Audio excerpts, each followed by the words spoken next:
Percy Jackson and Annabeth Chase are a couple from the Riordanverse. They appear in almost all of the books, and if you've been in my channel for quite a while now, then you'd know that Percy and Annabeth are one of my most favorite couples of all time. In this video, I'll be going through their relationship, how it started, and how it evolved throughout the first 5 books of PJO. Percy and Annabeth also appear in more books like The Heroes of Olympus and The Trials of Apollo, but for now, I'll just explain their relationship in PJO, and I'll continue their story in the part 2 video. Just a note though that I'll be following the books and not the TV show, because there are some differences between the two mediums. However, I will be using clips from the show just to make the video a bit more entertaining. I'll be going through a lot of books, so there will obviously be spoilers following this. And with that, let's get started. Percy and Annabeth first met in the first book of PJO, or The Lightning Thief. But before that, let's give some background on what was happening during this time. Around the events before the Lightning Thief, Zeus's lightning bolt was stolen, and he blamed Percy for the theft.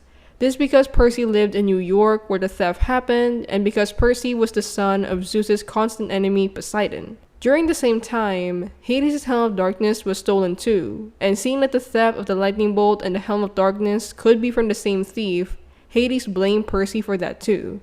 With this context, let's get to know who Percy is.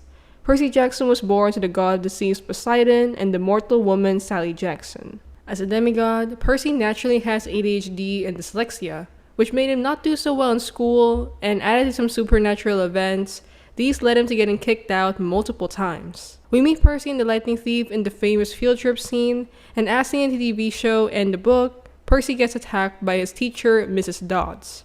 Mrs. Dodds is the Fury sent by Hades to retrieve the Helm of Darkness, but during this time, nobody knew that. Percy manages to kill Mrs. Dodds, and once he gets out of there, the mists interfere with everyone else's memories and made them think that Mrs. Dodds never existed. Percy gets shaken up by what happened, and this leads him to go to Montauk with his mother. Once there, Grover Underwood, a satyr tasked to bring demigods to Camp Haplid, and Percy's best friend from school, comes to their house. Grover urged him to go to camp to keep Percy safe, as Camp Haplid was a haven for demigods away from monster attacks. As they drove there, a minotaur suddenly attacked them. Grover gets knocked out in the fight, and Percy witnesses his mother get turned into golden dust. Percy thinks that his mom was dead, but this was not the case. In reality, Hades took her as a bargaining chip for later. Percy doesn't know this though, and in grief, he attacks the minotaur. Percy manages to kill the beast, and he passes out after dragging Grover's unconscious body to Camp Haplid. This leads to Percy entering Camp Haplid, where he'll meet his future girlfriend, Annabeth. And now, let's get Annabeth's side. Annabeth Chase was born to the wisdom goddess Athena and the mortal Frederick Chase. Because Athena was a goddess, she didn't stay that long with Frederick, and Frederick eventually moved on. He then married a woman and had 2 kids with her named Bobby and Matthew Chase years after Annabeth was born. As a demigod, Annabeth was prone to monster attacks, specifically from the mother of spiders, Arachne. These attacks traumatized Annabeth, and this developed her fear of spiders. Growing up, Annabeth never had a good relationship with her family and would often have fights with her dad and stepmom. The only family member she appreciated was her cousin, Magnus Chase.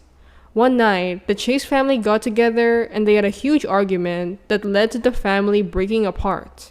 Magnus would never see Annabeth for years, and feeling as if nobody wanted her, she left home at the age of 7.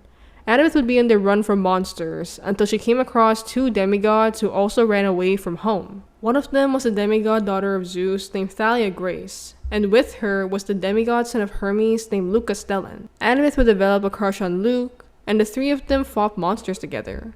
Eventually, the satyr Grover Underwood found them, and on their journey to camp, Grover accidentally took some wrong turns. This led to them getting trapped in a Cyclops lair, and this moment traumatized Annabeth once more, and made her fear Cyclopses from then on. When they were heading closer to camp, they were chased by monsters that Hades sent to attack Thalia. Hades was angry at Zeus for killing his lover Maria the Angelo, and he took out this anger on Thalia. Thalia sacrifices herself to save Annabeth and Luke. Feeling pity for his daughter, Zeus turned Thalia into a pine tree, and this pine tree served as protection for the camp ever since. From that point on, Annabeth trained and lived in Camp Haplid. Around this time, Chiron told her of the Great Prophecy, or the prophecy that the 5 PJO books would center around. It talked about a demigod of Zeus, Poseidon, or Hades who would bring Olympus's destruction or preservation. To prevent this, the three of them made a pact to not sire any more demigod children, but this was not the case, as Zeus had Thalia and Poseidon had Percy. Chiron told Annabeth that she'd play a vital role in the prophecy, and with this, Annabeth always wondered if every new demigod at camp was the one, or the demigod of the prophecy. When Percy arrived in Camp Hapland, Annabeth was the one who nursed him back to health, and she wondered if he was the one. Annabeth was not really an open book to people, and she was naturally cold towards Percy during the first few days. Annabeth talks with Percy about how camp works, and when they came across Clarisse LaRue, a demigod daughter of Ares, Clarisse immediately bullies Percy. Clarisse and the Ares kids try to stick his head in the toilet, but Percy's water powers acted out and soaked Clarisse instead. This made Annabeth interested in Percy, and she decided to use him to win capture the flag. During the game, Annabeth used Percy as bait for Clarisse. Annabeth knew that Clarisse would want revenge on Percy after what happened in the bathroom, and this would lead Clarisse's attention away from the Ares cabin's flag. This was successful, as Luke and Annabeth won. After this, a hellhound suddenly came running at Percy. After Chiron killed it, Annabeth noticed that Percy was wounded, but he was healing because of water.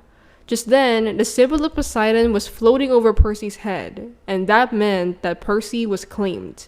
This was a huge moment, because this meant that Poseidon broke his oath too, and that Percy might be the demigod of the Great Prophecy. Later on in this book, Percy goes on the quest to retrieve Zeus's Master Bolt, and he is joined by Annabeth and Grover.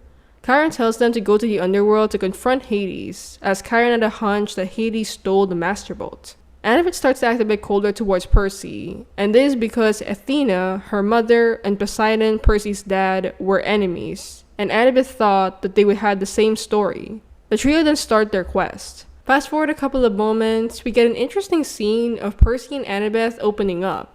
Percy is having weird dreams about a Titan Lord Kronos, and when he explains this to Annabeth, Annabeth thinks to herself that something is off, and that there might be a possibility that Hades didn't steal the lightning bolts. She warns Percy to not make any bargains with Hades because it was risky, but Percy shoots back at her and asks what she would do if Annabeth's dad was kidnapped by Hades. This moment reveals quite a bit about Annabeth's past, as Annabeth gets upset at the thought of her dad and snaps at Percy. She tells him that she'd leave Frederick Chase to rot, and how Thalia, Luke, and Grover helped her make it to Camp Hapland. After having an encounter with Echidna and the Chimera, Percy lands in the Mississippi River, and he soon meets up with Annabeth and Grover. Annabeth was trying to look mad at Percy, but in actuality, she was more relieved for him. The trio then meet Ares, the god of war, in a diner. Ares orders Percy and Annabeth to do a quest for him, and that is to get his shield from a water park. Percy and Annabeth reluctantly agreed, and they found themselves aboard the thrill ride of love, which they both hated. Guarding Ares' shield were mechanical spiders, and Annabeth was paralyzed with fear. Percy protected and defended Annabeth at this moment, and he ended up exploding some water to save them, and they eventually managed to get out of there with Ares' shield. They give the shield back to Ares, and in exchange for that, Ares lends them a ride to Las Vegas on a truck filled with zoo animals. Percy, Annabeth, and Grover go on board, and there, Annabeth and Percy open up more. Annabeth also apologizes to Percy for freaking out over the spiders, and Percy understands her. When Grover falls asleep, Annabeth and Percy talk more, and Percy thinks of a civil war among the gods that might happen because of the lightning bolt theft. He asked Annabeth which side she would be on if it happened, and she told him that she didn't care, but that she'd be fighting side by side with him. Percy asks her why, and Annabeth tells him it's because he's her friend. This moment is a classic scene of Perciveth, because from strangers to each other, they're becoming closer, and Annabeth finally calls Percy a friend. They ended up going to the Lotus Hotel after that, and Percy was the one who figured out that something was off. Percy then drags Grover and Annabeth away from there, and once they leave, they realize that they've been played, because time was different in the Lotus Hotel. This made days feel longer than reality, and this made them closer to their deadline of retrieving Zeus's lightning bolt. When they arrive in the underworld, it's revealed that Hades didn't steal the lightning bolt, and that he thinks that Percy stole it with the Helm of Darkness. The trio are beyond confused, and they're all shocked when Percy has the lightning bolt in the bag that Ares gave them. Hades then orders his guards to attack the trio. Percy and the rest tried to escape with Percy's mom, but they weren't able to because they lacked a sea pearl that a Neri gave to Percy in the Mississippi River. To save Percy's mom, Annabeth even offers to stay in the underworld instead, and this moment shows just how much Annabeth cares and trusts Percy at this point. Percy would not agree, and the trio escaped. They meet Ares in Santa Monica Beach, and Percy fights Ares despite Annabeth's protests. Before the fight, Annabeth gives him her Camp Half-Blood necklace for good luck, and Percy appreciates it and feels touched. After Percy defeats Ares, the trio leaves. Percy gave back the lightning bolt back to Zeus, and all seems to be well in Camp Half-Blood.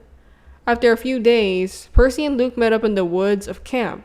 Luke then reveals that he stole the Master Bolt, and he poisons Percy with a scorpion. Annabeth heals Percy once more, and once Percy admits what happened, Annabeth is beyond heartbroken. However, they decide that they'll do what they can to stop Luke in the future, and they say goodbye to each other. The two parted ways as Percy planned to go home to his mom, who was returned by Hades, and Annabeth went home to her dad, finally planning to give Frederick Chase a second chance.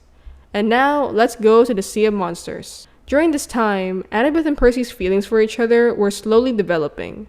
According to Annabeth's perspective in the Mark of Athena, she developed a crush on Percy when they were 12, and that was around the time of the Lightning Thief and the Sea of Monsters. Percy was absolutely clueless though, and Annabeth was torn because of her feelings for Luke. We meet Percy with his friend Tyson fighting off Laestrygonian giants.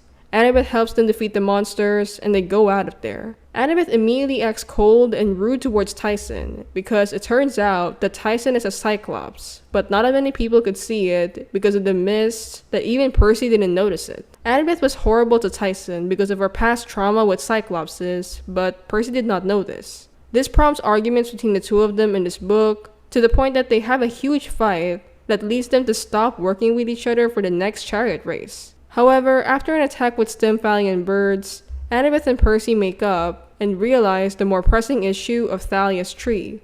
It turns out that Thalia's tree was poisoned and that they needed the golden fleece to cure it.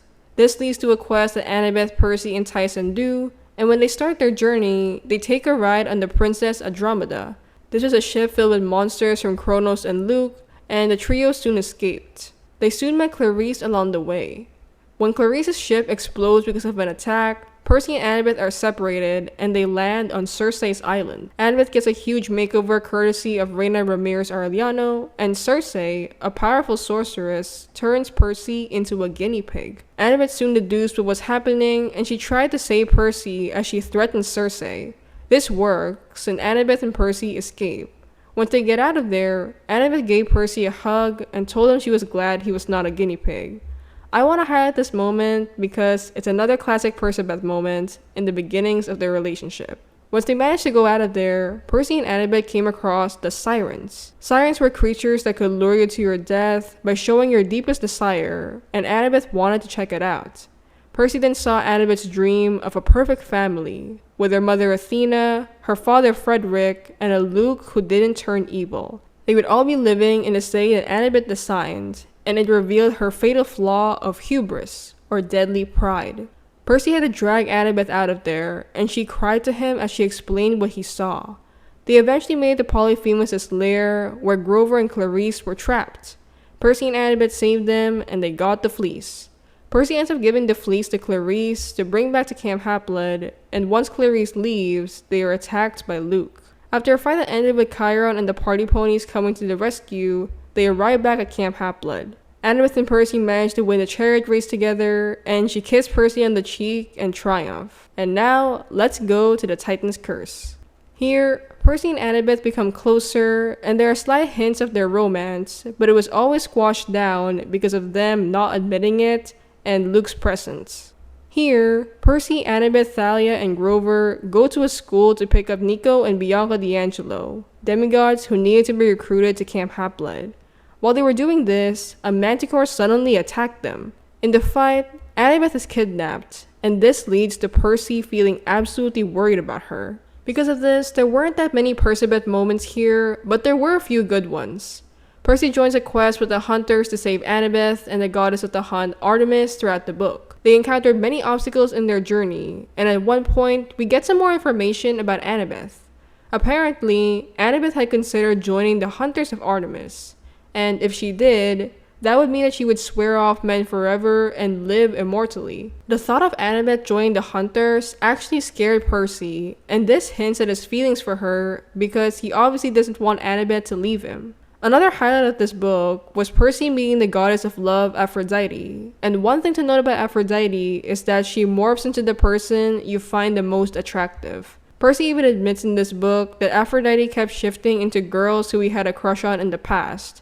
And for a brief moment, Aphrodite actually looked like Annabeth in his eyes. This is a clear indication that Percy was slowly falling for Annabeth, but he didn't take the hint. The book's main highlight was the battle that happened in the Garden of Hesperides. Percy and the Hunters have a fight against Atlas, and they see Annabeth held hostage by Luke. Thalia fights Luke, and Percy holds the weight of the sky, or the Titan's curse, from Artemis. After Zoe's death and Atlas's defeat, Annabeth is free, and Thalia manages to drop Luke back on a cliff. It looked as though Luke couldn't have survived a fall like that, but Annabeth disagrees. She says that Kronos might have helped Luke survive somehow, and it's clear in this conversation that Annabeth was still hoping that there was some way to save Luke despite Kronos' influence. Percy was not having this, and he was surprised by how annoyed he was at Annabeth's feelings for Luke. But looking back, it was because he was jealous. They finally make it to Olympus for the final meeting about what happened to Luke and Atlas, and at one point, Athena walks over to Percy. They have a talk, and it turns out that Athena disapproves of Percy because Percy was the son of Athena's enemy, Poseidon. This intimidates Percy, and he wanted to say this to Annabeth, but he thought better of it. Instead, he offers her a dance, and Annabeth accepts it. And now, let's go to the Battle of the Labyrinth. In this book, it was clear that Annabeth was more aware of her feelings for Percy, and she was hoping for something more between the two of them. The first chapter tells us that Annabeth and Percy were supposed to go to a movie together. Percy's mom, Sally, actually talks about it to Percy in the car. Sally phrases it as if it was a date, and Percy denies this by reiterating that it was just a hangout. But anyway, Percy goes to school first, and is attacked by monsters called Empauzi. Annabeth comes in to help him in the fight, and that's when they both talk with a girl named Rachel Dare. Rachel Dare is a character that Percy actually met for a brief moment in the Titan's Curse, and she makes another appearance over here. Rachel and Percy were hanging out before the attack, and when the fight against the Empauzi was happening, they ended up meeting Annabeth on the way out. Annabeth initially gets jealous of Rachel because Annabeth and Percy were supposed to hang out, so seeing Rachel felt like a slap to the face for Annabeth. In this book, Annabeth gets a quest in the Labyrinth to stop Luke from using it as a way to endanger Camp Haplet. Annabeth and Percy go on that quest together along with Grover and Tyson. At one point, they were attacked by hellhounds, and it was a situation wherein they were convinced that they were both about to die. Annabeth finally expresses her feelings for Percy by kissing him good luck, and this shakes the hell out of him. The fight continues, and Percy uses his powers to explode the place. Percy lands on Calypso's island of Ogygia, and he survives. But nobody knows about this, and instead, everybody thinks he is dead. Annabeth mourns Percy's so-called death, and even holds a funeral for him in Camp Haplet. Percy attends his own funeral and sees Annabeth tell everyone how he was the bravest friend she had until she saw him in the crowd. Annabeth gets annoyed with him because she thought he had died, and she gets jealous when she realizes that Percy was with Calypso. A couple more events happen in this book, but Percy and Annabeth did not speak of the kiss at all. They fought side by side during the Battle of the Labyrinth, and they were successful. And now, let's go to the Last Olympian. Percy and Annabeth's feelings are stronger than ever, but they weren't admitting it explicitly to each other. We meet Percy and Rachel in the first chapter, and it's clear that Rachel is a bit more interested in Percy than she was letting on in the previous books. Percy still couldn't take the hint until she actually kissed him, but their moment was interrupted because of Charles Beckendorf calling Percy for a mission. Charles actually witnessed Rachel kiss Percy, and Charles teases Percy about it, saying that he'll keep his mouth shut about it to Annabeth. This little moment over here just sheds a bit of light on Percy and Charles's close friendship, and I honestly had a bit of a theory before that Percy tried expressing what he was feeling for Annabeth to Charles, which would explain Charles's joke over here. Like, Charles knew something was going on between Percy and Annabeth even before Percy and Annabeth started dating. But anyway, one of the greatest scenes in this book was Percy taking the Achilles curse. The Achilles curse was basically a curse that made someone indestructible except for one part of their body by bathing in the river Styx. With the help of Nico, Percy went to the river Styx in the underworld and bathed there. While it was happening, Nico told Percy to hold on to something that made life worth living, and Percy immediately thought of Annabeth. A major highlight of this book is in the Battle of Manhattan. Percy and Annabeth fought side by side against the monsters, and at one point, a poisoned knife was about to kill Percy.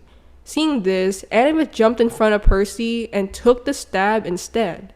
Annabeth is greatly wounded because of this, and Percy brings her to safety. There, they have one of the best moments together. Annabeth was healing, and she had a talk with Percy.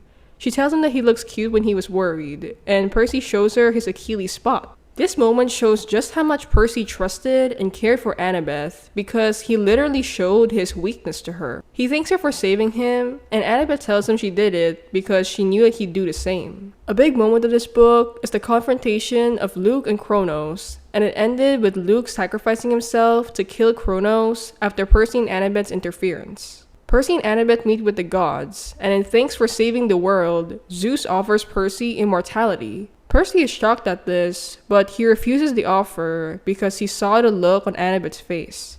This mirrors what Percy felt when he realized that Annabeth was planning to join the Hunters of Artemis, and Percy knew what it felt like. Again, a classic Percibet moment. Percy denied immortality and being a god to live his life more with Annabeth. Percy and Annabeth celebrate their 16th birthday together, and they finally admitted their feelings for each other. Percy mentions what he felt like when he was in the river Styx, and they had the famous underwater kiss by the end of the party. By the end of the book, Percy and Annabeth hang out, and they decided to go out of Camp Half-Blood to live their life together. And that's all I know about Percy and Annabeth in the first series. The two of them have more and more moments in the next books, so tune in for part 2 on the relationship timeline of Percibeth, where I'll be going through their relationship from the Heroes of Olympus to the Trials of Apollo, and to the most recent PJO book of the Chalice of Gods. So, how about you? What's your favorite Percibet moment so far? Let me know in the comments down below.